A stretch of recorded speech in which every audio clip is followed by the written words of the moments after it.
Hello, everyone. This is Jodi Luster, and you're on Elevated Living at elevateme.org. And this is Sunday's Deeper Elevation. Let's talk about power. I've decided there's too much of it to stop here. So we're going to continue through January with our power series.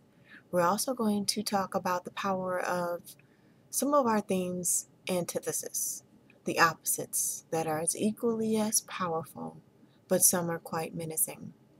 So that will take us through the first month of the year. We need to continue our power. It's important to recognize it, especially as we embark upon the journey of 2011. But today I wanted to talk about the power of freedom. Freedom is, I believe, at the top of the list of all powers. It's the one thing that, whether we realize it or not, we're all striving for. We want the freedom to have the lives we want to live, the freedom to enjoy, the freedom to have time unlimited, the freedom to be as young or as wise, as wealthy as we'd like to be.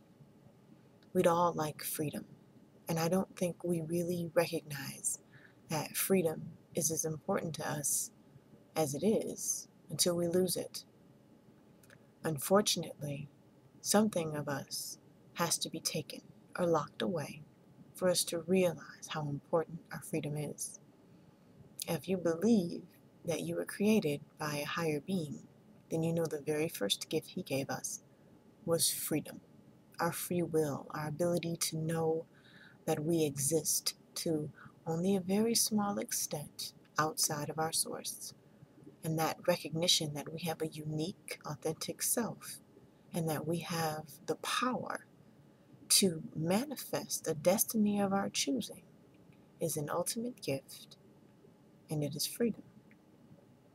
Now, you may have heard me say on this blog or in other parts of either our videos or on Facebook that freedom is love. It is the ultimate love. The saying that goes to, if you love something, you let it go. And if it comes back to you, it's yours to keep. If not, it was never yours in the first place. That's the power of freedom. Freedom gives us knowledge and wisdom about things that had we not let them go, we would have never learned. Freedom is what keeps us moving. It keeps us pushing forward. It's our ability to do those things. That is clearly defined in the fact that we're free. Freedom is sometimes death, the letting go of that transition. Freedom is also living, the ability to get unstuck, to do the things that it is in you and only in you to do, to push forward and to create what only you can create. That's freedom. The freedom to forgive and accept. All of the things that we talked about in our power series belongs to freedom. The freedom to love, the freedom to be excited, the freedom to have money or to live without it, the freedom to choose your religion, to choose how you are walking your spiritual walk, to choose if you will be a worker or an entrepreneur, to choose if you will sit and wait on life or if you will make life for yourself. Everything comes back to freedom and choice. I want us to be able to relish our freedom today. The freedom to live in a country where we can pretty much say and do so much more than so many other people in so many other places. The freedom to give charity and service or not to.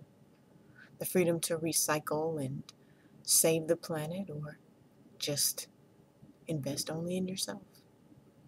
Everything around us, every choice that we make, every good or bad thing lends itself to our freedom. It is the one most valuable possession that we as human beings have, and we take it for granted all the time. Let's not do that this year. Let us relish in the most good of our freedom.